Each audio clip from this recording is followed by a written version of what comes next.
السلام عليكم ورحمة الله وبركاته. إن الحمد لله نحمده ونستعينه ونستغفره ونعوذ بالله من شرور أنفسنا وسيئات أعمالنا. من يهده الله فلا مضل له ومن يضلله فلا هادي له. وأشهد أن لا إله إلا الله وحده لا شريك له وأشهد أن محمدا عبده ورسوله. أما بعد فأعوذ بالله من الشيطان الرجيم. بسم الله الرحمن الرحيم. والفجر وليال العشر. رب اشرح لي صدري ويسر لي أمري واحلل عقدة من لساني يفقهوا قولي. رب زدني علما رب زدني علما. সম্মানিত আজকের সভার সুযোগ্য সভাপতি সাহেব ও আমার সামনে উপস্থিত সুপ্রিয় ভাই সকল, প্রশংসা গুণগান সেই মহান আল্লাহ তাবারক ওয়া তাআলার জন্য, যিনি আমাদেরকে সৃষ্টি করেছেন, বিবেক দিয়েছেন এবং যে দিনগুলির ইবাদত আল্লাহর নিকটে প্রিয়, যেই দিনগুলির আমল আল্লাহর নিকটে প্রিয়, সেই দিনগুলি পাওয়ার আমাদেরকে সুযোগ দিয়েছেন। তারপরে আমাদের সকলের প্রাণ প্রিয় নবী করিম মুহাম্মদ মুস্তাফা সাল্লাল্লাহু আলাইহি ওয়াসাল্লাম, ওনার উপর অসংখ্য শান্তির ধারা বর্ষিত হোক, যিনার মাধ্যমে আমরা জানতে পেরেছি যে আল্লাহ তাআলা কেন আমাদেরকে সৃষ্টি করেছেন, এবং এটাও বুঝতে পেরেছি যে আল্লাহ তাআলা সদা সর্বদা ইবাদত করতে হবে, কিন্তু কিছু সময় আছে যে সময়ের ইবাদতের ফজিলত আরো বেশি, যে সময়ের আমলের গুরুত্ব বেশি। ফলে সেই সময়কে কাজে লাগিয়ে আমরা নিজের পরকালের জীবনকে খুব সহজেই ভালো করতে পারি। আল্লাহুম্মা সাল্লি আলাইহি আল্লাহুম্মা বারিক আলাইহি। সম্মানিত উপস্থিতিগণ, আপনারা শুনলেন আমার আলোচ্য বিষয় কি। বিষয় হচ্ছে জিলহিজ্জা মাসের প্রথম দশকে করণীয়, বর্জনীয় এবং বিশেষভাবে কোরবানি দিনের আমল সমূহ। বিষয়টি অতীব গুরুত্বপূর্ণ। যদিও আমরা প্রতি বছর এই ঈদ পালন করে থাকি, যদিও আমরা প্রতি বছর এই জিলহিজ্জা মাসের প্রথম দশক 10 দিন অতিক্রম করে থাকি, কিন্তু আমাদের আমল, আমাদের চলাফেরা, আমাদের আল্লাহর সাথে ব্যবহার এটা প্রমাণ করে যে আমরা এখনো এই দিনগুলির গুরুত্ব বুঝতে পারিনি। এই দিনগুলি পাওয়া কত বড় নেয়ামত এখন আমরা বুঝতে পারিনি, আমরা বুঝতে অক্ষম হয়েছি। ফলে এত মহান দিন পাওয়ার পরেও আমরা নিজের বিভিন্ন কাজে, যেমন স্বাভাবিক দিনে আমরা ব্যস্ত থাকি, অনুরূপভাবে এই দিনগুলিকেও আমরা ব্যস্ততার মাঝে কাটানোর চেষ্টা করি। সম্মানিত উপস্থিতিগণ, আপনি অবাক হবেন যে আল্লাহ তাবারক ওয়া তাআলা এই দিনগুলোকে এতটা গুরুত্ব দিয়েছেন, আর আমরা সেই রকম ভাবে ততটাই গাফিল রয়েছি, উদাসীন রয়েছি। আমাদের আমল দ্বারা এটা স্পষ্ট হয় যে আমরা বুঝতে পারিনি, হয় বুঝেও সেটার প্রতি গুরুত্ব আমরা দিই না। সম্মানিত উপস্থিতিগণ, আল্লাহ তাবারক ওয়া তাআলা আমাদেরকে সৃষ্টি করেছেন। আল্লাহ তাআলা বলেন, ওয়া মা খালাকতুল জিন্না ওয়াল ইনসা ইল্লা লিয়াবুদুন, যে আমি মানব জাতি, জিন জাতিকে সৃষ্টি করেছি কেবল ইবাদত করার জন্য। কিন্তু কিন্তু আল্লাহ তাবারক ওয়া তাআলা কতটা মেহেরবান, দয়ালু, তিনি আমাদের কতটা খেয়াল রাখেন। সারা জীবন আল্লাহর ইবাদত করতে হবে, কিন্তু এই জীবনের কিছু মুহূর্ত, কিছু সময়কে আল্লাহ তাআলা নির্ধারিত করেছেন যে সময়ে আমরা আল্লাহকে সহজেই সন্তুষ্ট করতে পারি, যে সময়ের ইবাদত আল্লাহর নিকটে অতি প্রিয়, যেটি আল্লাহর পক্ষ থেকে একটি অফার বলতে পারেন, যেটি মুমিনদের জন্য সুযোগ বলতে পারেন, যেই সুযোগকে পাওয়া একটি বড় নেয়ামত। এই নেয়ামতের মূল্য মানুষ তখনই বুঝতে পারে যখন দুনিয়া থেকে বিদায় নেই, তার আমলের প্রয়োজন পড়ে, তখন সে বোঝে যে যদি আমি এই দিনগুলি পেতাম আর এই দিনগুলিতে বেশি বেশি করে ইবাদত করতাম।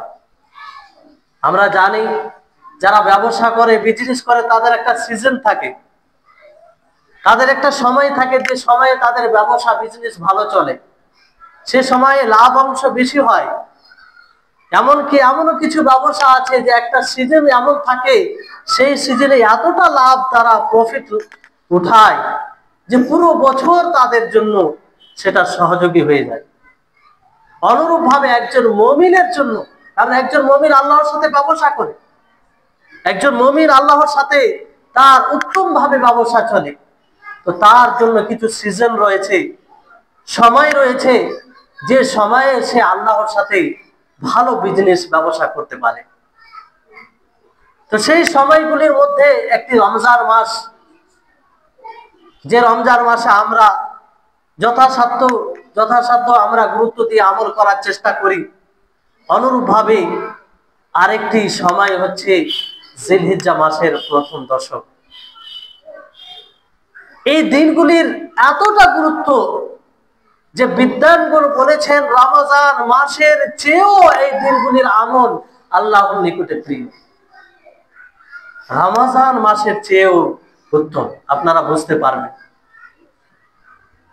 সম্মানিত উপস্থিতিগণ, তা আমাদের উচিত ছিল যে এই দিনগুলি আসার পূর্বে আমরা নিজেকে প্রস্তুত করি, মানসিক ভাবে, শারীরিক ভাবে, সব দিক দিয়ে আমরা নিজেকে এতটা প্রস্তুত করে রাখি যে আমরা এই দিনগুলোকে আল্লাহর এতাআতে, আল্লাহর অনুসরণে অতিবাহিত করব। কিন্তু বড় দুঃখের বিষয়, বড় আফসোস হয়, দুঃখ হয় যে আমরা এই দিনগুলিতে আরো ব্যস্ত হয়ে যাই, আমাদের ব্যস্ততা আরো বেড়ে যায়। আপনাদেরকে বলি যে আল্লাহ তাবারক ওয়া তাআলা এই দিনগুলিকে কিভাবে প্রাধান্য দিয়েছেন, কোরআন ও হাদিসে এর ফজিলত কিভাবে এসেছে, কিছু দিক আপনাদের সামনে তুলে ধরব। আর যেটা কথা বলছিলাম যে তার আগে আমাদেরকে প্রস্তুত এইভাবে হওয়া উচিত ছিল, যেহেতু সে সময়টা পার হয়ে গেছে, যে এই সময় আসার আগে আমাদেরকে তওবা করা উচিত ছিল। কারণ মহান দিন এগুলো, এটা আল্লাহ তাবারক ওয়া তাআলাকে খুশি করার দিন, নবী করিম মুহাম্মদ সাল্লাল্লাহু আলাইহি সাল্লামের প্রকৃত অনুসরণকারী হওয়ার দিন। এই যে দিনগুলো আমরা অতিক্রম করছি, তারপরে গুনাহ থেকে বিরত থাকা উচিত ছিল, নিজেকে পরিষ্কার পরিচ্ছন্ন করা উচিত ছিল। কারণ ভালো জিনিস তখনই আসবে যখন আমরা মন্দ জিনিস থেকে নিজেকে বিরত রাখবো। তারপরে এটাও উচিত ছিল আমাদের যে এই দিনগুলি আসার পূর্বে কিংবা এখন আমরা দৃঢ় সংকল্প করি, মজবুত ভাবে নিয়ত করি যে হে আল্লাহ, তোমার দয়ায়, তোমার কৃপায় এই দিনগুলি পেয়েছি, কিংবা এই দিনগুলি পাবো। এর পূর্বে এইরকম ভাবে মজবুত ভাবে আমাদেরকে সংকল্প করা উচিত যে আমরা তোমার এতাআতে, তোমার অনুসরণে এই দিনগুলি কাটাবো। কারণ জানেন, আপনি যদি সঠিকভাবে নিয়ত করি, আমাদের প্রচেষ্টা সৎ হয়, তো আল্লাহ বলছি আপনি যে কাজের চেষ্টা, নিয়ত সঠিকভাবে করবেন, আল্লাহ আপনাকে সেই কাজের তৌফিক দিবেন। কারণ এটা আল্লাহ তাবারক ওয়া তাআলার বাণী। আল্লাহ তাআলা তিনি বলেন যে ওয়াল্লাযীনা জাহাদু ফীনা লানাহদিয়ান্নাহুম সুবুলানা। আল্লাহ তাআলা বলেন তিনি যে আমার পথে চলার প্রচেষ্টা করে, যে আমার শরীয়তকে আমার তার জীবনে বাস্তবায়ন করার চেষ্টা করে, কোরআন ও হাদিস অনুযায়ী চলার প্রচেষ্টা করে, আমি তাকে পরিচালিত করি। সম্মানিত উপস্থিতিগণ, বলুন আল্লাহর কথা কি মিথ্যা হতে পারে? এটা আল্লাহ তাবারক ওয়া তাআলার বাণী। তা আজকে আমরা কেমন চেষ্টা করেছি, কেমন প্রচেষ্টা আমাদের, কেমন সংকল্প, যা আমরা অনেক সময় বলি যে চেষ্টা তো করছি কিন্তু হয় না। আসলে আপনি চেষ্টাই করেননি, আপনি নিজের প্রচেষ্টায় ব্যর্থ আছেন। সম্মানিত উপস্থিতিগণ, এখনো সেই দিনগুলি আমাদের হাত থেকে যায়নি। আজকেই শনিবার, আগামী শনিবার ঈদুল আজহা, ঈদুল আজহা নামাজ হবে ইনশাআল্লাহ। আমরা সেই দিন কুরবানি করব। এখন আমাদের হাতে 6 থেকে 7 দিন রয়েছে। এই 7 দিনকে আমরা কাজে লাগাতে পারি। না জানে আমাদের জীবনের শেষ এই দিনগুলি, আগামী বছর এই দিনগুলি নাও পেতে পারি। সম্মানিত উপস্থিতিগণ, এই কথাগুলো কেন বলছি আপনি বুঝতে পারবেন। কারণ আল্লাহ তাবারক ওয়া তাআলা এই দিনগুলিকে প্রাধান্য দিয়েছেন। আল্লাহ তাআলা এত মহান দিন এগুলো, যেই দিনের আল্লাহ তাবারক ওয়া তাআলা কসম খেয়েছেন। চিন্তা করুন, আল্লাহ তাআলা সেই জিনিসের কসম খান যেটা মহান, যেটা বড় জিনিস, যেটা বিশাল গুরুত্বের অধিকারী রাখে, তারই কসম খান, যাতে মানুষ বুঝতে পারে, মানুষ সেই দিনগুলিকে কাজে লাগায়, সে নিয়ামতের মূল্যায়ন করে। আল্লাহ তাবারক ওয়া তাআলা এই দিনগুলির কসম খেয়ে বলেন, ওয়াল ফজরি ওয়া লায়ালিল আশর, ফজরের কসম এবং 10টি রাত্রির কসম। এই আয়াতের ব্যাখ্যায় মুফাসসিরিনগণ, ব্যাখ্যাকারীগণ ব্যাখ্যা করেছেন যে 10টি রাত থেকে জিলহিজ্জা মাসের প্রথম দশক কসম খেয়েছেন। তাহলে এর কতটা গুরুত্ব আমরা এখান থেকেই বুঝতে পারি। আর যদি এই আয়াত ছাড়া এই দিনগুলি ব্যাপারে আর অন্য কোনো আয়াত না হতো, এর ফজিলতের জন্য, এর গুরুত্বের জন্য যথেষ্ট ছিল, যথেষ্ট ছিল। সম্মানিত উপস্থিতিগণ, তারপরে মহান আল্লাহ তাবারক ওয়া তাআলা এই দিনগুলিতে বিশেষভাবে জিকির করতে বলেছেন, তাকে স্মরণ করতে বলেছেন। আল্লাহ তাআলা বলেন, ওয়ায়াযকুরু ইসমাল্লাহি ফি আইয়ামিন মা'লুমাত আলা মা রাযাকাহুম মিন বাহিমাতিল আনআম। সূরা হজের 28 নম্বর আয়াত। আল্লাহ তাআলা বলেন, তারা যেন নির্দিষ্ট দিনে, নির্ধারিত দিন সমূহে আল্লাহ তাআলার নামকে স্মরণ করে, আল্লাহ তাআলার জিকির করে, আল্লাহ তাআলাকে স্মরণ করে। সম্মানিত উপস্থিতিগণ, বিশেষভাবে আল্লাহ তাআলার এই কথা বলা, বিশেষভাবে নির্ধারিত দিনে আল্লাহ তাআলাকে স্মরণ করা, এটা কি? এখান থেকে এটা স্পষ্টভাবে আল্লাহ তাআলা বার্তা দেন যে তোমরা এই দিনগুলিকে আল্লাহর স্মরণে কাটাও। আর নির্দিষ্ট দিন বলতে মুফাসসিরিনগণ, ব্যাখ্যাকারীগণ এর ব্যাখ্যা করেছেন যে জিলহিজ্জা মাসের প্রথম দশক, প্রথম 10 দিন, যেই দিনগুলি আমরা এখন অতিক্রম করছি। বিশেষভাবে আল্লাহ তাবারক ওয়া তাআলা বলছেন যে তোমরা সেই দিনগুলিতে আল্লাহকে স্মরণ করো, আল্লাহর জিকির করো। আজকে আমরা কতটা জিকির করেছি? বিশেষভাবে আমরা যেমন সালাত আদায় করি, ঠিক সালাত আদায় করছি, যেমন ভাবে অন্য দিনগুলি কাটাই সেইভাবেই কাটাই। আল্লাহ তাআলাকে তো স্মরণ সবসময় করতে হবে। আল্লাহ তাআলাকে স্মরণ ছাড়া কোনো সময়, কোনো মুহূর্ত কাটানো যাবে না। কিন্তু আল্লাহ তাবারক ওয়া তাআলা বিশেষভাবে এই দিনগুলি সম্পর্কে বলছেন যে তোমরা এই দিনগুলি তার স্মরণে কাটাও। তাহলে বিশেষভাবে এই দিনগুলিতে আল্লাহকে স্মরণ করতে হবে, আল্লাহর জিকির করতে হবে। সম্মানিত উপস্থিতিগণ, তারপরে এই দিনগুলি এমন একটি দিন, এমন দিন যেই দিনের সাক্ষ্য প্রদান নবী করিম মুহাম্মদ সাল্লাল্লাহু আলাইহি ওয়াসাল্লাম তিনি নিজেই বলেছেন যে আল্লাহর পথে জিহাদ করা, সংগ্রাম করা, নিজের ঈমানকে রক্ষার্থে, নিজের ইসলামকে রক্ষার্থে আপনি নিজের জানকে যে বিলীন করবেন, নিজের জান নিয়ে আপনি সংগ্রাম করবেন, এর চেয়ে উত্তম আমল এই দিনগুলির আমলকে বলা হয়েছে। হ্যাঁ, ওই ব্যক্তি উত্তম হতে পারে যে নিজের জান ও প্রাণ বিলীন করে দিল, সে কিছু ফিরিয়ে নিয়ে আসলো না, সে ব্যক্তি উত্তম হতে পারে। বাকি শুধু যদি সংগ্রাম করে, তাহলে এর চেয়ে উত্তম হচ্ছে এই দিনগুলির আমল। নবী করিম মুহাম্মদ সাল্লাল্লাহু আলাইহি ওয়াসাল্লাম তিনি বলেন, ফজলু আইয়ামিদ দুনিয়া আইয়ামুল আশর, যে দুনিয়ার যতগুলো দিন রয়েছে সেই সমস্ত দিনের মধ্যে সবচেয়ে বেশি ফজিলতের অধিকারী, গুরুত্বের অধিকারী হচ্ছে জিলহিজ্জা মাসের প্রথম 10 দিন। সাহাবায়ে কেরাম রিজওয়ানুল্লাহি আলাইহিম আজমাইন জিজ্ঞাসা করলেন, ওয়ালা মিসলুহুন্না ফি সাবিলিল্লাহ, হে আল্লাহর রাসূল, আল্লাহর পথে সংগ্রাম করা এর চেয়েও কি উত্তম? আল্লাহর পথে সংগ্রাম করা এটাও কি, মানে এটা কি উত্তম নয় জিলহিজ্জা মাসের প্রথম দশকের প্রথম 10 দিনের আমল থেকে? নবী করিম মুহাম্মদ সাল্লাল্লাহু আলাইহি ওয়াসাল্লাম তিনি বললেন, না, সেটাও উত্তম নয়। হ্যাঁ, ওই ব্যক্তি উত্তম হতে পারে যে আল্লাহর পথে সংগ্রাম করতে গিয়ে নিজেকে বিলীন করে দিল।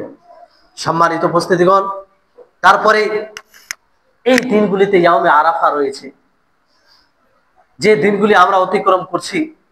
ইয়াউমে আরাফা 9 জিলহিজ্জায় হয়। এই দিনটি এত মহৎ দিন, মহান দিন, যেই দিনে আল্লাহ তাবারক ওয়া তাআলা মানুষের গুনাহকে ক্ষমা করেন, যেই দিনে আল্লাহ তাবারক ওয়া তাআলা জাহান্নামীদেরকে জাহান্নাম থেকে মুক্তি দান করেন, যেই দিনে আল্লাহ তাবারক ওয়া তাআলার ফজল, আল্লাহ তাবারক ওয়া তাআলার অনুগ্রহ আম হয়ে যায়। সম্মানিত উপস্থিতিগণ, চিন্তা করুন যে সেই দিনটা এই 10 দিনের মধ্যে রয়েছে, অর্থাৎ 9 জিলহিজ্জা রয়েছে। কত সৌভাগ্যের বিষয় যে আমরা সেই দিনগুলি পেয়েছি, এই নিয়ামতের অনুধাবনকে আমরা করেছি, এটা উপলব্ধি করেছি, কতটুকু কাজে লাগাচ্ছি আমরা। সম্মানিত উপস্থিতিগণ, মনে রাখবেন, প্রত্যেকটি নিয়ামত সম্পর্কে আমাদেরকে জিজ্ঞাসা করা হবে। আর নিয়ামত বলতে শুধু এটাই ভাবিয়েন না যে আমরা ভালো খাচ্ছি, ভালো পড়ছি, ভালো বাড়িতে থাকছি, পৃথিবীর নিয়ামত যেগুলো সবগুলো আমরা পেয়েছি, কোনো অসুবিধা হয় না, এটাই নিয়ামত নয়। বরং আপনি যে নেক কাজের, সৎ কাজের সুযোগ পেয়েছেন, সেই দিনগুলি পেয়েছেন, এটা হচ্ছে সবচেয়ে বড় নিয়ামত। কারণ এর দ্বারা আপনি নিজের চিরস্থায়ী জীবনকে ভালো বানাতে পারেন, এর দ্বারা আপনি নিজেকে জান্নাতের উপযুক্ত করতে পারেন, এর দ্বারা আপনি নিজের গুনাহকে ক্ষমা করিয়ে নিতে পারেন, এর দ্বারা আপনি সিরাতে মুস্তাকিম, পুলসিরাত, যে পুলসিরাত রয়েছে, সেই রাস্তাকে অতিক্রম করার মাধ্যম বানাতে পারেন আপনি। কারণ এই দিনগুলিতে যদি আল্লাহ তাআলাকে আপনি খুশি করতে পারেন, তাহলে আপনার পুলসিরাত সেটা পার হওয়া সহজ হয়ে যাবে। সম্মানিত উপস্থিতিগণ, তাহলে আর এই দিনকেই হজের মূল দিন বলা হয়েছে। কত মহান দিন এটা! নবী করিম মুহাম্মদ সাল্লাল্লাহু আলাইহি ওয়াসাল্লাম বলেন, আল হাজ্জু ইয়াউমু আরাফা, যে আরাফার দিনই হচ্ছে হজ। সেই দিন ছাড়া হজ সম্পূর্ণ হয় না। কেউ যদি আরাফায় অবস্থান না করে, আরাফা ময়দানে না যায়, তাহলে তার হজ সম্পাদন হবে না। নবী করিম মুহাম্মদ সাল্লাল্লাহু আলাইহি ওয়াসাল্লাম এই কথা বলে এটা বুঝাতে চেয়েছেন যে এই আরাফার দিন খুব গুরুত্বপূর্ণ দিন। যেমন দোয়ার ব্যাপারে নবী করিম মুহাম্মদ সাল্লাল্লাহু আলাইহি ওয়াসাল্লাম বলেছেন, আর দোয়া হুয়াল ইবাদত, যে দোয়াটাই হচ্ছে ইবাদত। ইবাদত তো অনেক রয়েছে, সালাত, যাকাত, সিয়াম, মানুষের সাথে ভালো ব্যবহার করা, মানুষকে খুশি করা, মানুষের সহযোগিতা করা, মানুষের ত্রুটিকে গোপনে রাখা, সবগুলি ইবাদত। কিন্তু বিশেষভাবে নবী করিম মুহাম্মদ সাল্লাল্লাহু আলাইহি ওয়াসাল্লাম তিনি বলেন, আদ-দুআ হুয়াল ইবাদা, দোয়াই হচ্ছে ইবাদত। তার মানে দোয়া হচ্ছে একটি মূল ইবাদত, বড় গুরুত্বপূর্ণ ইবাদত সম্পূর্ণ। তাহলে এখান থেকে আমরা বুঝতে পারি যে ইয়াউমে আরাফা সেটা কত গুরুত্বপূর্ণ দিন, আর সেই দিনটি রয়েছে এই প্রথম 10 দিনে। সম্মানিত উপস্থিতিগণ, আপনাদেরকে বুঝাতে আমি এটাই চাইছি যে আমরা যাতে বুঝতে পারি যে 10 দিনকে আমরা পেয়েছি, জিলহিজ্জা মাসের যে দিনগুলি অতিক্রম করছি, এটা বড় নিয়ামত, এটা একটা বড় সুযোগ।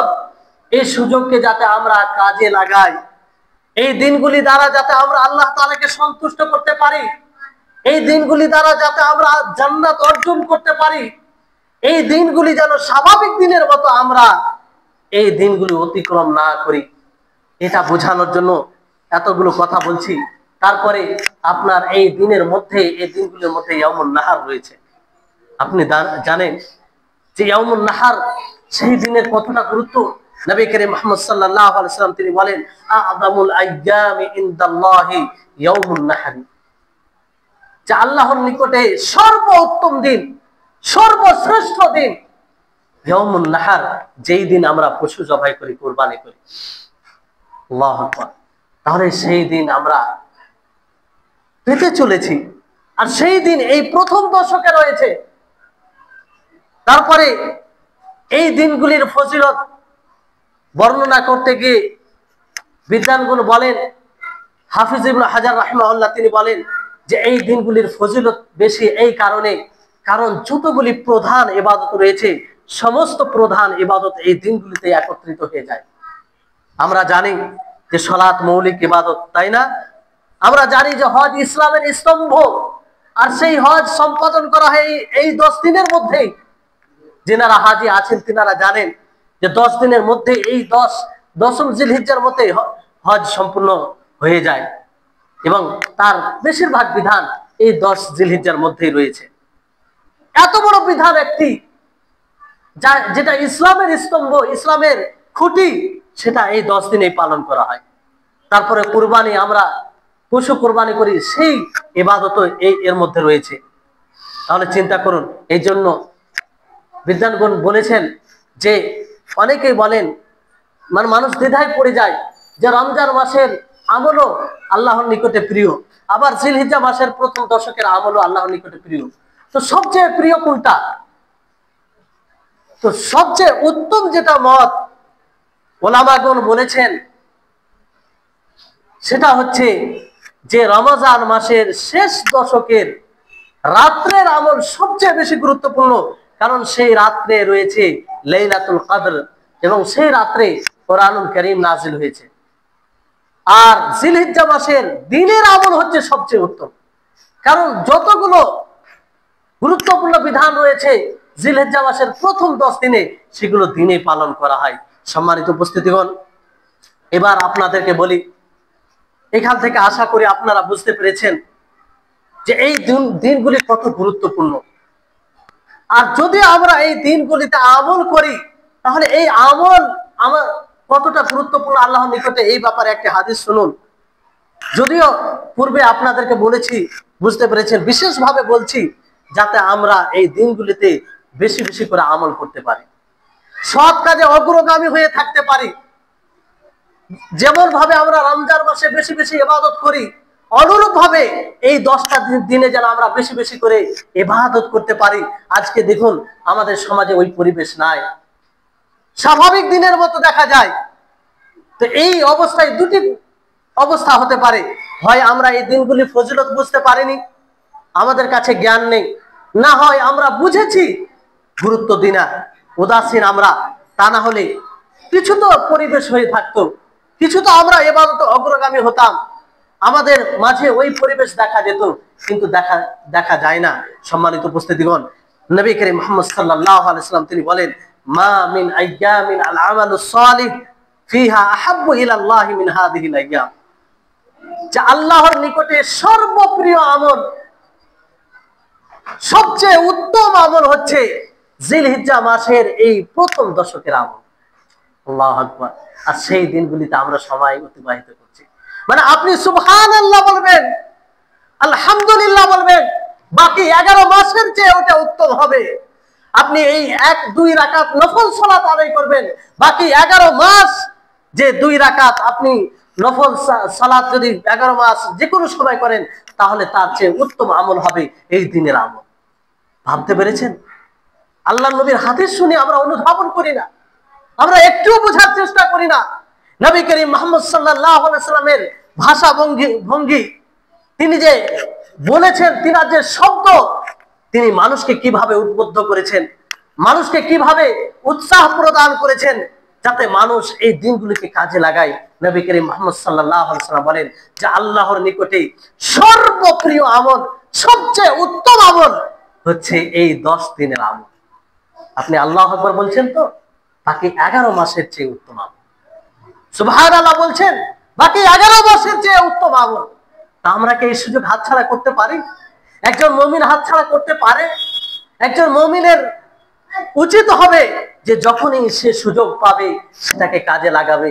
কারণ আল্লাহ তাবারক ওয়া তাআলা বলেন, ওয়াসারিউ ইলা মাগফিরাতিন মির রাব্বিকুম, ছুটে পড়ো তোমরা তোমাদের রবের মাগফিরাতের দিকে, দৌড়ে যাও তোমরা রবের মাগফিরাতের দিকে। সম্মানিত উপস্থিতিগণ, আমাদের মাগফিরাত কিভাবে হবে, ক্ষমা কিভাবে হবে? নেক আমল করে, সৎ আমল করে। শুধু আল্লাহর কাছে বলে দিলাম আল্লাহ তুমি ক্ষমা করে দাও, এই বলে হয়ে যাবে? জি না, আমরা যেটুকু সুযোগ পাবো সেই সুযোগকে কাজে লাগিয়ে সেই অবস্থায় আমরা আল্লাহর কাছে কাকুতি মিনতি করে বলবো যে হে আল্লাহ, তোমার এই উত্তম সময়ে তোমার ইবাদত করছি, তোমার সামনে আত্মসমর্পণ করেছি, তুমি আমাদের গুনাহকে ক্ষমা করে দাও, তুমি আমাদেরকে মাফ করে দাও, তোমার গুনাহগার, তোমার পাপী বান্দা। এইভাবে কাকুতি মিনতি করে নিজের গুনাহকে ক্ষমা করে নিতে পারে। সম্মানিত উপস্থিতিগণ, তারপরে সাহাবায়ে কেরাম যখন এই আমল শুনলেন, আমাদের মতো তো নয় যে রাসূলের হাদিস শুনলাম, এক কান দিয়ে শুনলাম, বের করে দিলাম, অনুধাবন করি না, কিছু বোঝার চেষ্টা করি না, কোনো আগ্রহ আসে না, শরীরে সাড়া দেয় না, প্রভাব সৃষ্টি করে না। কারণ আমরা সেই রকম ভাবে রাসূলের হাদিসের উপরে ঈমান আনতে পারিনি। তা না হলে এই হাদিস শুনে আমাদের শরীরে একটি অন্য অবস্থা হবে, হৃদয়ের একটি অন্য অবস্থা হবে, প্রেরণা আসবে, উৎসাহ জাগবে, মনে হবে যে এই সুযোগ, যে কটা দিন পার করেছি আমরা ভুল করেছি, সেই দিনগুলি আমরা আল্লাহর ইবাদতে যদি কাটাতাম, এই ভাবনা আসবে। কিন্তু আমাদের কোনো ভাবনা থাকে না। সাহাবায়ে কেরাম যেমন শুনলেন, বললেন যে ইয়া রাসূলুল্লাহ ওয়ালাল জিহাদ ফি সাবিলিল্লাহ, হে আল্লাহর রাসূল, আল্লাহর পথে জিহাদ করা, আল্লাহর পথে সংগ্রাম করা, এটা ঠিক কি সেই জিলহিজ্জা মাসের প্রথম দশকের আমল উত্তম? নবী করিম মুহাম্মদ সাল্লাল্লাহু আলাইহি ওয়াসাল্লাম বললেন, জি হ্যাঁ, এর চেয়েও প্রথম দশকের আমল উত্তম। হ্যাঁ, ওই ব্যক্তি, যে ব্যক্তি আল্লাহর পথে সংগ্রাম করতে গিয়ে সবকিছু বিলীন করে এলো। সম্মানিত উপস্থিতি, তাহলে এটা সৌভাগ্যের বিষয় নয়, এটা আনন্দের বিষয় নয়? ঠিক আপনি চিন্তা করুন, আপনার প্রতিবেশী, আপনার ভাই, আপনার আত্মীয়, আপনার বন্ধু, আপনার পরিচিত লোক কদিন আগে, 2 দিন আগে, 3 দিন আগে, 1 মাস আগে, 2 মাস আগে মারা গেছে। তারা হয়তো আফসোস করছে, দুঃখ করছে, আল্লাহর কাছে তারা আশা করছে, বলছে যে হে আল্লাহ, যদি এই দিনগুলি পেতাম, আর এই দিনগুলি পেয়ে বেশি আমল করে তোমাকে সন্তুষ্ট করতে পারতাম তো কতই ভালো হতো।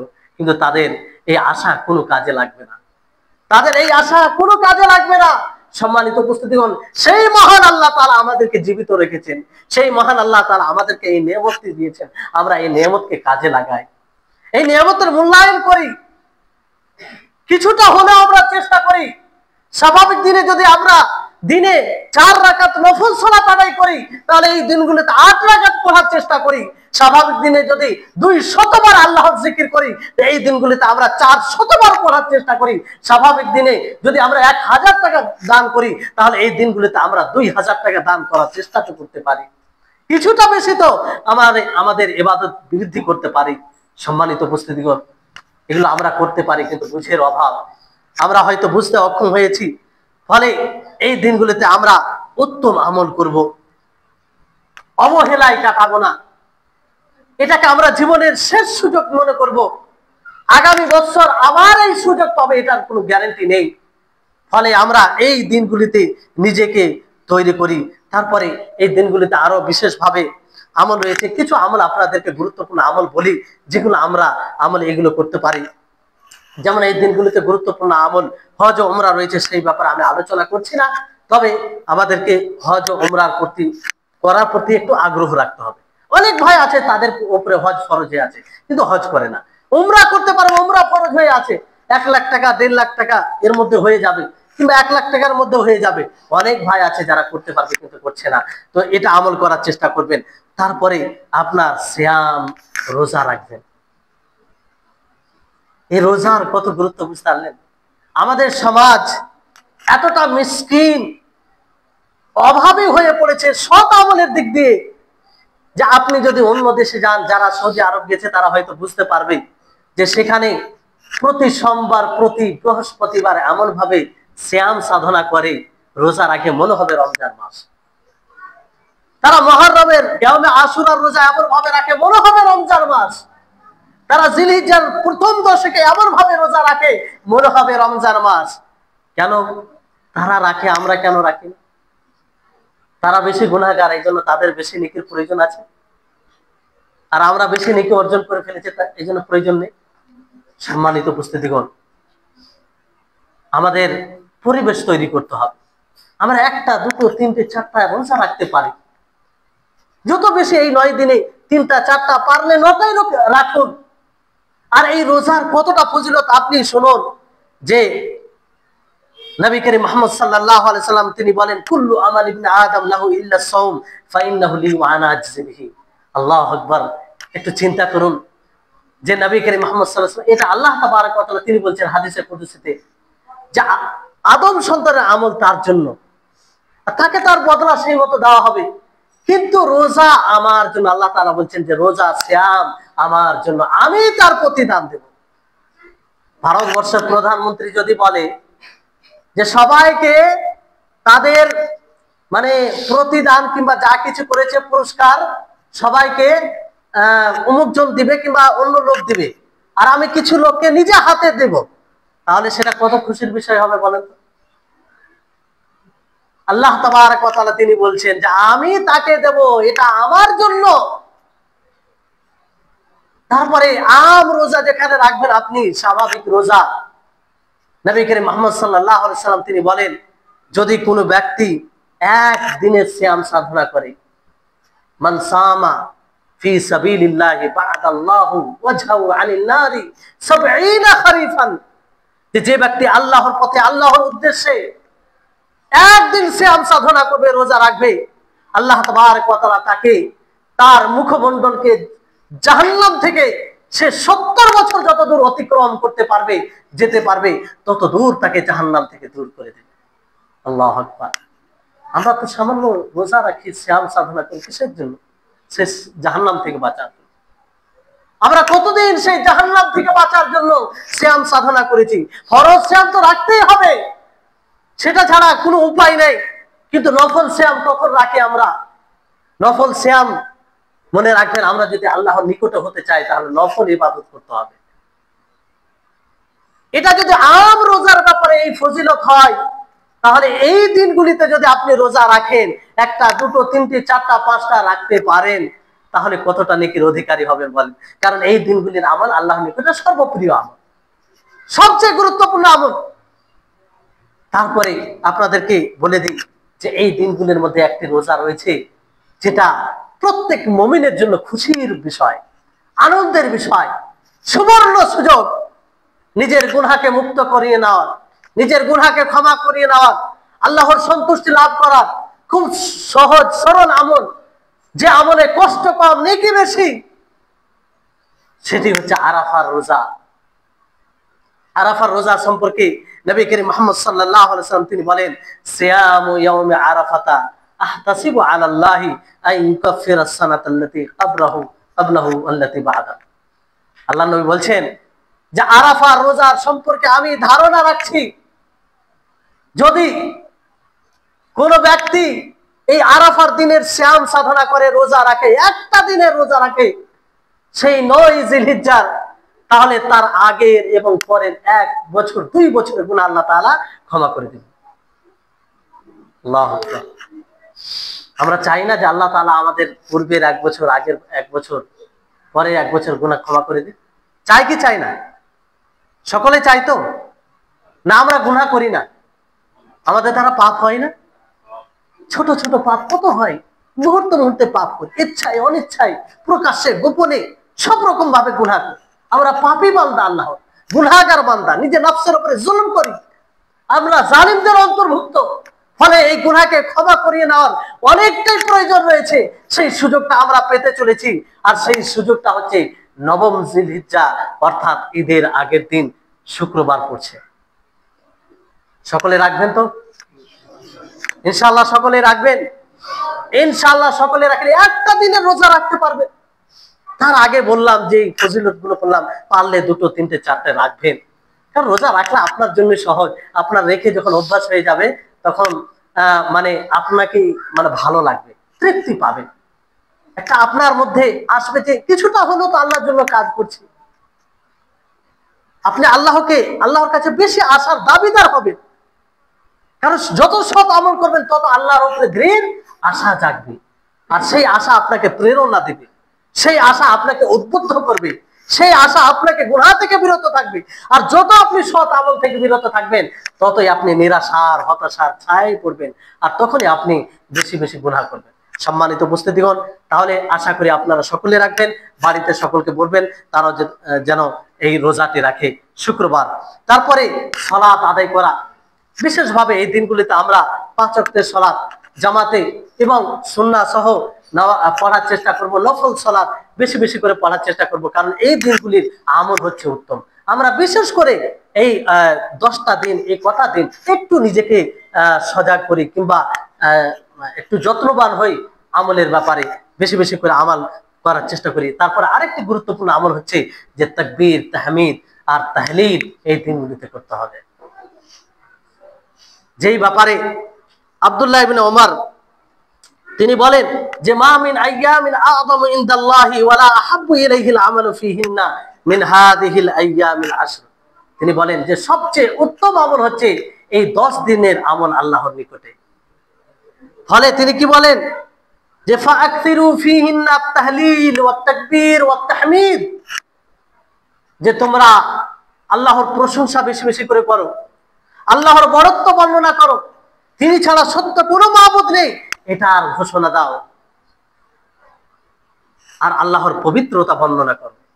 সম্মানিত উপস্থিতিগণ, সাহাবায়ে কেরাম কতটা ঈমানের অধিকারী ছিলেন, তিনাদের ঈমান কতটা পাকা মজবুত ছিল এটা বলার প্রয়োজন নেই। তারপরও তিনারা এই দিনগুলিকে কিভাবে কাজে লাগাতেন। আব্দুল্লাহ ইবনে ওমর রাদিয়াল্লাহু তাআলা আনহু, আবু হুরায়রা রাদিয়াল্লাহু তাআলা আনহু বাজারে চলে যেতেন, উচ্চ স্বরে বলতেন আল্লাহু আকবার, আল্লাহু আকবার, আল্লাহু আকবার, লা ইলাহা ইল্লাল্লাহ, আল্লাহু আকবার, আল্লাহু আকবার, ওয়ালিল্লাহিল হামদ। জিলহিজ্জা মাসে চাঁদ দেখার পরে তিনারা এই তাকবীরগুলো পাঠ করতে শুরু করতেন। উচ্চ স্বরে বলার উদ্দেশ্য ওনাদের এটা হতো যাতে অন্যরাও শুনে শুনে পড়ে, অন্যরাও বুঝতে পারে যে আমরা কোন সময়ে সময় অতিবাহিত করছি, কোন দিনগুলি অতিক্রম করছি। সম্মানিত উপস্থিতিগণ, আজকে আমরা কজনের মুখে এই তাকবীরগুলো শুনতে পাই? কত আমরা হতভাগা যে আমাদের বাড়িতে পর্যন্ত জানে না যে এই দিনগুলোতে আল্লাহর বড়ত্ব বর্ণনা করতে হয়, তাকবীর পাঠ করতে হয়। আমরা নিজেরাও জানি না। এই বেশ কয়েকটা দিন অতিক্রম হয়ে যাচ্ছে, কারো মুখে এই তাকবীরগুলো নেই। পরিবেশ মানে এই সুন্নাহগুলো বিলুপ্ত হয়ে গেছে, নির্জীব হয়ে গেছে। সম্মানিত উপস্থিতিগণ, এটা আপনার জন্য সুযোগ, এটা আপনার জন্য সুযোগ এই সুন্নাতকে জীবিত করার, এই সুন্নাতকে জাগিয়ে তোলা, এই সুন্নাত মানুষের মধ্যে নিয়ে আসা। আপনার কারণে অন্য ভাই যদি আমল করে আপনিও নেকির অধিকারী হবেন। তা আপনি উচ্চ স্বরে সেখানে বলবেন যেখানে ফিতনার কোনো আশঙ্কা নেই। বাড়িতে আছেন, একটু জোরে জোরে বলবেন আল্লাহু আকবার, আল্লাহু আকবার, লা ইলাহা ইল্লাল্লাহ, আল্লাহু আকবার, আল্লাহু আকবার, ওয়ালিল্লাহিল হামদ। আব্দুল্লাহ ইবনে ওমর তিনি বলেন যে তাহলিল, তাকবীর, তাহমিদ, তাসবিহ, তার মানে এই 4টি বাক্য বললে হবে সুবহানাল্লাহ, আলহামদুলিল্লাহ, ওয়া লা ইলাহা ইল্লাল্লাহু, আল্লাহু আকবার। এটা করলে আপনার সব তাসবিহ, তাহলিল, তাকবীর সবকিছু চলে আসবে। সম্মানিত উপস্থিতিগণ, তাহলে আইয়ামে তাশরিক এর শেষ দিন পর্যন্ত আমরা এই তাকবীরগুলো আমভাবে পাঠ করতে থাকি। ইনশাআল্লাহ আমরা পাঠ করব, ইনশাআল্লাহ উচ্চ স্বরে পাঠ করবেন, যেখানে কোনো ফিতনা আশঙ্কা নেই। বাজারে যেহেতু অমুসলিম তারাও থাকে, সেখানে আপনি করবেন না, কিন্তু যেখানে অমুসলিম ভাইরা নেই সেখানে আপনি এগুলো উচ্চ স্বরে বলবেন, যাতে অন্যরাও শিক্ষা পায়, অন্যরাও বুঝতে পারে। এটা আমাদের দায়িত্ব। যে মনে হচ্ছে এই মানে এই সুন্নাতগুলো উঠে গিয়েছে। সম্মানিত উপস্থিতিগণ, তারপরে সাদাকা আমরা বেশি, তারপর আরেকটি তাকবীর যেহেতু এটা আপনারা এত লোক উপস্থিত আছেন, আরেকটি তাকবীর আছে, বিশেষ তাকবীর, সেটা হচ্ছে আরাফার দিন থেকে, অর্থাৎ ৯ জিলহিজ্জা ঈদের আগের দিন ফজর সালাত থেকে নিয়ে আইয়ামে তাশরিক অর্থাৎ ঈদের পরের ৩ দিন আসর সালাত পর্যন্ত প্রত্যেক ফরজ সালাতের পরে আপনি এই তাকবীরগুলো পাঠ করবেন একবার, আল্লাহু আকবার আল্লাহু আকবার আল্লাহু আকবার লা ইলাহা ইল্লাল্লাহ আল্লাহু আকবার আল্লাহু আকবার ওয়া লিল্লাহিল হামদ। প্রত্যেক ফরজ সালাতের পরে এই তাকবীরগুলো পাঠ করতে থাকবেন। এটা হচ্ছে বিশেষ তাকবীর। তাহলে সেই দিন থেকে সেটা আমল শুরু করবেন। তারপরে আমরা এই দিনগুলিতে সাদাকা করতে পারি, দান খয়রাত করতে পারি, বিগত দিনে যা করেছি তার চেয়ে বেশি বেশি করে এই দিনগুলিতে করতে পারি। কারণ এই দিনের আমল যেহেতু উত্তম, তা আমার আপনার সাদাকা বাকি 11 মাসের চেয়ে বেশি উত্তম হবে, বেশি উত্তম হবে। ফলে এই দিনগুলিতে বেশি বেশি করে আমাদেরকে সাদাকা করতে হবে, মানুষের সহযোগিতা করতে হবে। তারপর আরো বিভিন্ন ইবাদত রয়েছে, কোরআন কারীমের তেলাওয়াত, আল্লাহর কাছে ক্ষমা চাওয়া, বাবা মায়ের প্রতি সদ্ব্যবহার করা, তারপরে মানুষের প্রয়োজনকে দূর করা, তারপরে আপনার আরো যে বিভিন্ন প্রকার ইবাদতের রয়েছে সেই ইবাদতগুলো আমরা করতে পারি। সম্মানিত উপস্থিতিগণ, এবার আসুন আমরা ঈদের দিন কি আমল করব সেটাও আমরা জানি, সময় খুব সংকীর্ণ।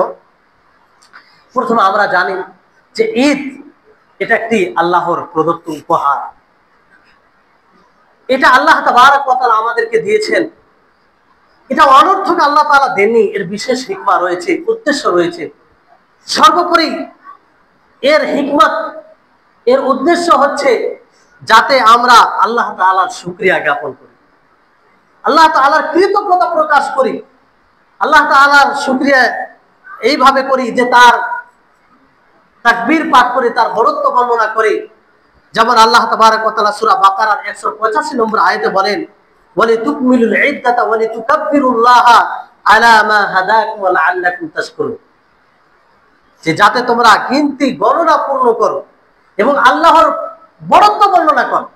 গণনা বলতে 30 দিন তোমরা পূর্ণ করবে, অথবা 29 দিন, চাঁদ না দেখা দিলে 30 দিন পূর্ণ করবে। তারপর আল্লাহর বরত্ব বর্ণনা করবে, কেন? যাতে আল্লাহ তাআলা যেটা তোমাদেরকে হিদায়াত দিয়েছেন তার উপরে তোমরা শুকরিয়া আদায় করো, তার কৃতজ্ঞতা প্রকাশ করো। তো এই ঈদ একরকম ভাবে আল্লাহর প্রকাশ্য ভাবে কৃতজ্ঞতা প্রকাশ করা হয়, শুকরিয়া আদায় করা হয়, তার বরত্ব বর্ণনা করি। তারপরে আরেকটি উদ্দেশ্য হচ্ছে যে এই ঈদ পালনের মাধ্যমে আমরা পুরো মানব জাতিকে এই পেগাম দিই, বার্তা দিই যে এই ইসলাম ধর্ম অতি সুন্দর ধর্ম, এই ইসলাম ধর্ম অতি উত্তম ধর্ম, আর ইসলাম অনেক সহজ সরল ধর্ম, সহজ সরল ধর্ম। এই জন্য রাসূল সাল্লাল্লাহু আলাইহি ওয়াসাল্লাম বলেন, লা তা'লামু ইয়াহুদু আন্না ফি দীনিনা ফুসহা ইন্নী উরসিলতু বিহানিফিয়্যাতি সামহা। সম্মানিত উপস্থিতিগণ, এই হাদিসে নবী সাল্লাল্লাহু আলাইহি ওয়াসাল্লাম তিনি এটাই বলেন যে এই দিনে সৌন্দর্য রয়েছে, এই দিনে সহজ রয়েছে, এই দিনে মানুষের স্বভাব অনুযায়ী যেটা দরকার সেটাই দেওয়া হয়েছে।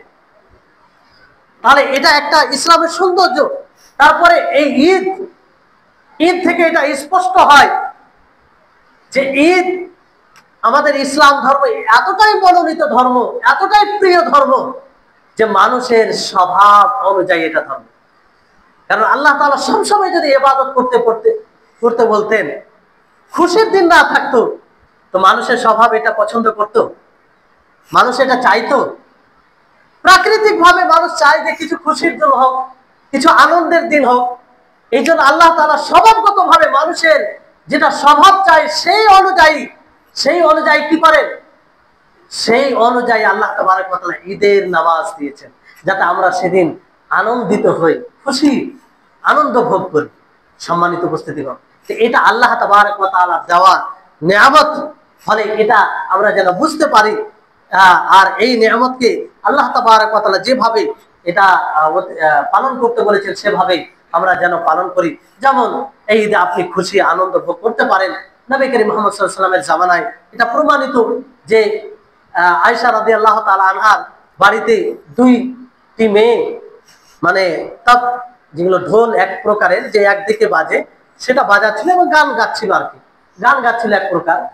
বোয়াস যুদ্ধে যে ঘটনাগুলো ঘটেছিল সেগুলোকে স্মরণ করে এক প্রকার মানে সঙ্গীত গাইছে। তো আবু বকর রাদিয়াল্লাহু তাআলা আনহু এটা দেখে বললেন যে এইগুলো শয়তানের বাজনা নয়। তখন নবী করিম মুহাম্মদ সাল্লাল্লাহু আলাইহি ওয়াসাল্লাম তিনি বললেন যে তাদেরকে ছেড়ে দাও, এটা ঈদের দিন, যেমন অন্যদের জন্য ঈদের দিন থাকে, এটা আমাদের জন্য ঈদের দিন। তা আমরা শরীয়তের সীমাবদ্ধতায় থেকে এই ঈদের দিনকে খুশি হিসাবে বরণ করতে পারি, আমরা আনন্দ ভোগ করতে পারি, কিন্তু শরীয়তের সীমাবদ্ধতায় থেকে অহেতুক খরচ করে নয়। তারপরে এটা একটা আল্লাহর নিয়ামত, এই নিয়ামত দ্বারা আমাদেরকে খুশি হতে হবে, এটা আল্লাহর আয়াত থেকে এটা প্রমাণিত এবং আল্লাহ তাবারক ওয়া তাআলার আদেশ, এটা বিধান একটা। আল্লাহর বিধানের প্রতি খুশি হওয়া, আনন্দিত হওয়া, এটাও একটা বিধান, এটা একটি ইবাদত। আল্লাহ তাবারক ওয়া তাআলা বলেন, দেখেন এই কথাগুলো কেন বলছি, কারণ অনেক বিষয় আমরা করি এটা মনেই থাকে না যে আমরা ইবাদত করি, এটা আমরা ভাবি না, আমরা মানে স্বভাবগত ভাবে করে থাকি। কিন্তু একটা কথা মনে রাখবেন যে আমরা যেগুলো করি যখন ইবাদতের নিয়তে করব, তার একটা মজাই আলাদা এবং তার নেকিও আপনার নেকির পরিমাণটা বেশি হয়ে যাবে। তো ঈদের দিন খুশি হওয়া, আনন্দিত হওয়া, মানুষকে খুশি করা, এটিও একটি ইবাদত, অন্যতম ইবাদত। সম্মানিত উপস্থিতিগণ, আল্লাহ তাবারক ওয়া তাআলা বলেন যে কুল বিফাদলিল্লাহি ওয়া বিরহমাতিহি ফাবিযালিকা ফালইফরাহু হুয়া খায়রুম মিম্মা ইয়াজমাউন। যে আল্লাহ নবী আপনি বলুন যে আল্লাহ তাআলার অনুগ্রহ এবং তার রহমত এর উপরে যেন তারা খুশি হয়, আনন্দিত হয়, তারা আনন্দ ভোগ করে, এটা আল্লাহ তাবারক ওয়া তাআলার হুকুম, আদেশ।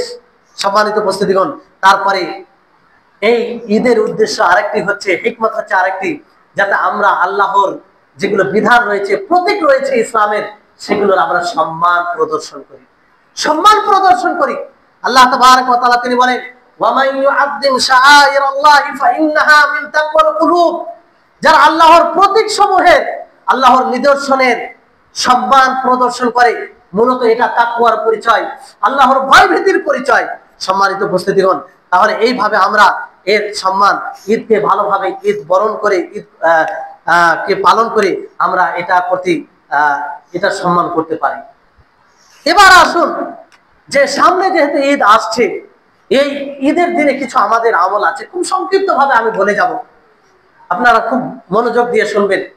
আর অনেক সময় এই আমলগুলো করে থাকি, কিন্তু এই যে পূর্বে আপনাদেরকে বললাম যে আমাদের চিন্তা ভাবনা এটা থাকে না যে আমরা ইবাদত করছি, ফলে আমরা নিয়ত করি না, এই জন্য ওই পরিমাণ নেকির অধিকারী আমরা হই না। তা আমাদের এটা চিন্তা ভাবনা থাকবে যে এটা একটা ইবাদত, যদি আমরা আমল করি তো এটা উপস্থিত রাখতে হবে ব্রেনে। তো সর্বপ্রথম এই ঈদ একটি খুশির দিন।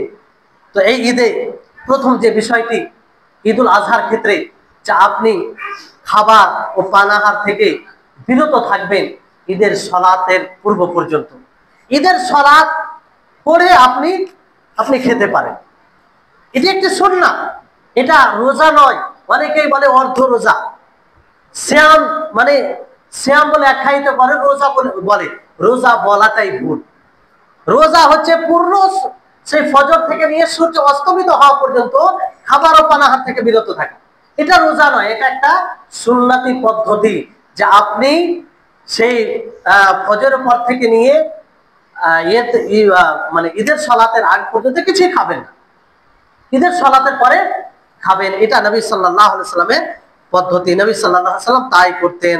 আর যদি কোনো ব্যক্তি খেয়ে নেয় তো গুনাহগার হবে না, কি হবে না, গুনাহগার হবে না। তবে একটি গুরুত্বপূর্ণ সুন্নাহ ছুটে যায়, যে নেকি থেকে সে বঞ্চিত হয়।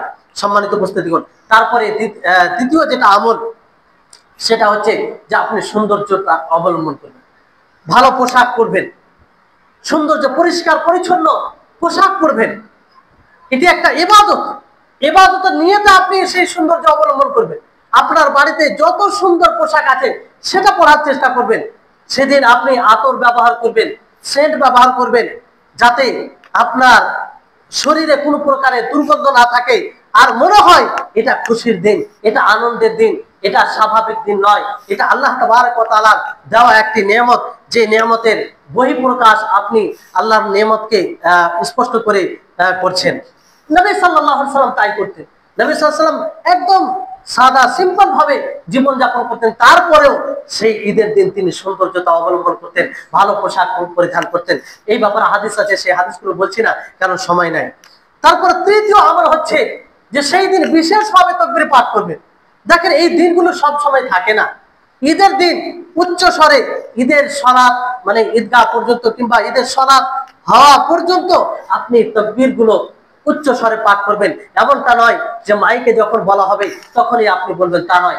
আপনি কোনো কাজ করছেন, সেই কাজ করতে করতে এই তাকবীর গুলো পাঠ করতে পারেন, সেই কাজ করতে করতে এই তাকবীর গুলো পাঠ করতে পারেন। আর এটা এর ওই সময় এর বিশেষ ফজিলত রয়েছে যেটা অন্য সময় নাই। তারপরে আপনি ঈদগাহ যাবেন, হেঁটে যাবেন, যদি দূরে হয় তো হেঁটে যাবেন, এটি একটি সুন্নাহ। সব ব্যাপারে হাদিস রয়েছে, সেই হাদিসগুলো আর আমি বলছি না। তারপরে পঞ্চম বিষয় হচ্ছে যে আপনি ঈদের সালাত কোথায় পড়বেন? ঈদগাহতে পড়বেন। যদি বিশেষ কারণ হয়, বৃষ্টি হয়, তাহলে মসজিদে পড়তে পারেন। আর মহিলাদের ব্যবস্থাও পুরুষদের সাথে হতে হবে।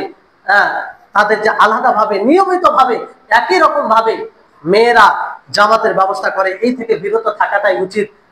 মাঝে মধ্যে সেটা বিশেষ কারণে হয়ে গেল, কিংবা তারা বাড়িতে পড়তে পারে যদি তাদের ব্যবস্থা না থাকে। তারপরে খুতবায় উপস্থিত হবেন, এটি একটা গুরুত্বপূর্ণ জিনিস। যদি আপনি খুতবা না শুনেন, চলে আসেন, গুনাহ হবে না। কিন্তু একটি গুরুত্বপূর্ণ বিধান, সেই দিন একটি বিশেষ বার্তা দেওয়া হয়, বিশেষ বিধান তুলে ধরা হয়, কারণ সকলে একত্রিত থাকে। তো খুতবা শোনার চেষ্টা করবেন, এটি একটি গুরুত্বপূর্ণ সুন্নাহ। তারপরে আপনি সালাত আদায় করবেন। এই সালাতের জন্য আপনি আগে যাবেন। অনেক ভাইকে দেখি যে বছরে মাত্র 2টা দিন, আর সেই 2টা দিনে এত অলস শিথিলতা অবলম্বন করে যে যখন 2 মিনিট বাকি থাকে, 3 মিনিট বাকি থাকে, এমনকি তাকবীর শুরু হয়ে যায়, সালাত শুরু হয়ে যায়, সেই সময় যায়। এটা দুর্ভাগ্যের বিষয় নয় বলুন তো? বছরে 2টি দিন, আমরা সেই 2 দিন নিজের ব্যস্ততাকে ত্যাগ করে একটু আগে যেতে পারি না? আমরা আগে গিয়ে সেই সালাতকে, আর এটাই হচ্ছে তার সম্মান প্রদর্শন করার একটা দিক। আর এটা করতে গেলে আল্লাহ তাআলার ভয়ের এটা পরিচয় হবে। তারপরে আপনি ঈদের সালাতের জন্য যাবেন, এক রাস্তা দিয়ে যাবেন আর এক রাস্তা দিয়ে ফিরে আসবেন, এটাও একটি গুরুত্বপূর্ণ সুন্নাহ। তারপর আরেকটি সুন্নাহ হচ্ছে যে ঈদের শুভেচ্ছা জানাবেন। ঈদের শুভেচ্ছা আপনি বন্ধুদেরকে, পরিচিত ভাইদেরকে ঈদের শুভেচ্ছা দিতে পারেন। এটা একটা সালাফদের আমল, আর এটা একটা খুশির একটা দিক, এটা করা যাবে। তারপরে আপনি নিজের পরিবারের উপরে, নিজের সন্তানদের উপরে একটু উদার হবে। অনেক ভাই আছে যে বাড়িতে এত কঠোরতা অবলম্বন করে যে তাদের সন্তানরা তাদের পিতার দিকে চেয়ে থাকে যে আমার আব্বা কখন আমার সাথে ভালোভাবে কথা বলবে। এটা ঠিক নয়, এইরকম ব্যবহার ঠিক নয়। আপনি পরিবারের কাছে কখনো মিষ্টি মুখ হবেন, কখনো আপনি তেতো মুখ হবেন, সব রকমই আপনাকে হতে হবে। কিন্তু ঈদের দিনে বিশেষভাবে পরিবারের সদস্যদেরকে খুশি রাখার চেষ্টা করবেন, তাদের মুখে হাসি ফুটাবেন, তাদের মুখে আপনি তাদের সামনে হাসি মুখে কথা বলবেন এবং তাদের প্রতি উদার হবেন। তাদেরকে দেবেন, সন্তানদেরকে ঈদ খরচ দেবেন। আর ঈদ খরচে এমন ভাবে দিবেন যে আপনার সন্তান নষ্ট হবে তা নয়, এটা একটি সুন্নাহ। আর এটা ইবাদত ভেবে দিবেন। আমরা অনেক সময় মনে করি না এটা ইবাদত। আপনি নিজের সন্তানকে যে ঈদে দিবেন, ঈদের খরচ দিবেন, এটাও একটা ইবাদত, একটা খুশির দিক, এতেও নেকি পাবেন আপনি। তারপরে আপনি সেই দিন কোরবানি করবেন খুব সুন্নতি পদ্ধতিতে। আর কোরবানি আসা সেখানে যে আপনি কোরবানির সেই দিকে যাচ্ছেন না, যেহেতু সময় হয়ে গেছে, শেষে একটি কথা বলবো। সেটা হচ্ছে যে কোরবানি বিষয়ে আমরা অনেক দ্বিধায় রয়েছে যে ভাগা কোরবানি দেওয়া যাবে কি যাবে না। শুনেন, এই ব্যাপারে উত্তম যেটা পদ্ধতি কিংবা মত কিংবা শরীয়তের বিধান, যে আপনি চেষ্টা করবেন যে আপনি একাই একটা কোরবানি দিবেন, একটা ছাগল দিয়ে দিবেন, ভাগা দেওয়া থেকে বিরত থাকে। কিন্তু হ্যাঁ, যদি ভাগা দেন তো এটা জায়েজ, না জায়েজ নয়, হয়ে যাবে। তবে আপনারা সকলেই নিজের জায়গা থেকে পরিপূর্ণ একটি কোরবানি দেওয়ার চেষ্টা করবেন। ইবাদত, আল্লাহ তাআলা বলেন আল্লাযী খালাকাল মাউতা ওয়াল হায়াতা লিয়াবলুয়াকুম আইয়ুকুম আহসানু আমালা, যে আল্লাহ তাআলা মরণ জীবনকে সৃষ্টি করেছেন এটা দেখার জন্য যে তোমাদের মধ্যে কে উত্তম ভাবে আমল করে, কে উত্তম ভাবে আমল করে। তো উত্তম ভাবে আমল যখন করবে, আপনি একটি পরিপূর্ণ কুরবানি করবেন, একটি জানোয়ার, একটি পশু, তো পরিপূর্ণ আরো ভালো। আপনি যদি পারেন একটা উট দিবেন, পারেন যদি একটি গরু দিবেন, তারপরে স্থান, তারপরে একটি ছাগল, এরকম ভাবে আছে। কিন্তু কমসে কম আপনি যদি বেশি ভালো না পারেন তাহলে একটা ছাগল কিনে কোরবানি করতে পারেন। দ্বিতীয় বিষয় হচ্ছে যে সেই দিন আপনারা জবাই করতে গিয়ে, যেহেতু ঈদের খুতবা এগুলো পরিবেশন করা হবে, তারপরে আরেকটি বিষয়, সূক্ষ্ম বিষয় একটি আপনাদেরকে স্মরণ করিয়ে দিই, যে দেখেন আমরা রমজান, ঈদুল ফিতর, ঈদের সালাত, ঈদুল ফিতর সেটাও ঈদ পালন করি, এবং ঈদুল আজহা যে ঈদটা আমাদের সামনে আসছে। আর এই দুই ঈদের পূর্বেই কিন্তু কিছু গুরুত্বপূর্ণ দিন রয়েছে, আর সেই দিনগুলির আমল কিছু গুরুত্বপূর্ণ রয়েছে। এখানে একটি সূক্ষ্ম বিষয় আপনাদেরকে সেটার প্রতি দৃষ্টি আকর্ষণ করতে চাই, যে এই দিনগুলিতে স্বাভাবিকভাবে মানুষ ব্যস্ত হয়ে যায়। আপনি দেখেন যে রমজান মাসে ঈদের পূর্বে মানুষ কত ব্যস্ত হয়ে যায়, বাজার কেনাকাটা বিভিন্ন কাজে ব্যস্ত হয়ে যায়, আর ইবাদত থেকে পিছিয়ে যায়। অনুরূপ ভাবে এই ঈদুল আজহা আসছে, এই দিনগুলির আগেও যে দিনগুলির আমল আল্লাহর নিকটে সর্বপ্রিয়, আর এই দিনগুলিতে আমরা ব্যস্ত হয়ে যাই, আর এই দিনগুলিতে আমল আল্লাহর নিকটে প্রিয়। এই জন্য মনে রাখবেন, আপনি যদি সমস্ত ব্যস্ততাকে ত্যাগ করে, পরিহার করে আপনি যদি ইবাদতে কাটাতে পারেন, বেশি সময় দিতে পারেন, আল্লাহ বলছি, আল্লাহর কসম করে বলছি, আপনি লাভবান হবেন, আপনি অনেক লাভবান হবেন। আর একটি হাদিস আছে আপনাদেরকে বলি, যে আল ইবাদাতু ফিল হারাজি হিজরাতি ইলাইয়া, যে ফিতরার সময় কারো ইবাদত করা সেটা এতটা নেকি যে নবী সাল্লাল্লাহু আলাইহি ওয়াসাল্লাম বলেন যে তার দিকে হিজরত করা সমতুল্য। মানে এটা একটা ফিতরা। কিভাবে ফিতরা? যে মানুষ ব্যস্ত হয়ে যায়, তারপরও ইবাদত করে, কেউ যদি নিজেকে ইবাদতে নিয়ে যেতে পারে, এটার দিক দিয়ে একটা নেকি রয়েছে। যাই হোক, আপনাদেরকে যথাযথ বলার চেষ্টা করলাম, সময় কম, আরো অনেক কিছু বলার ছিল, সেগুলো বলা সম্ভব হলো না। আল্লাহ তাবারক ওয়া তাআলার কাছে দোয়া করব, হে আল্লাহ, তুমি আমাদের সকলের জন্য এই দিনগুলি নাজাতের কারণ হিসাবে তুমি গ্রহণ করো। আমরা যেন এই দিনগুলিতে বেশি বেশি করে তোমার ইবাদত করতে পারি, বেশি বেশি করে ইবাদত করে তোমাকে সন্তুষ্ট করতে পারি। আর সামনে সামনে যে একটি গুরুত্বপূর্ণ বিধান আসছে কুরবানি, সেই কুরবানি যেন আমরা সঠিক মতো পালন করতে পারি, আর বিশেষভাবে যেন এটা ইখলাস মুখলিস হয়ে তোমাকে সন্তুষ্ট করার জন্যই যেন আমরা করতে পারি। আল্লাহ তাআলা যেন আমাদের সকলকে তৌফিক দান করেন। ওয়া আখিরু দাওয়ানা আলহামদুলিল্লাহি রাব্বিল আলামিন। আসসালামু আলাইকুম ওয়া রাহমাতুল্লাহি ওয়া বারাকাতুহু।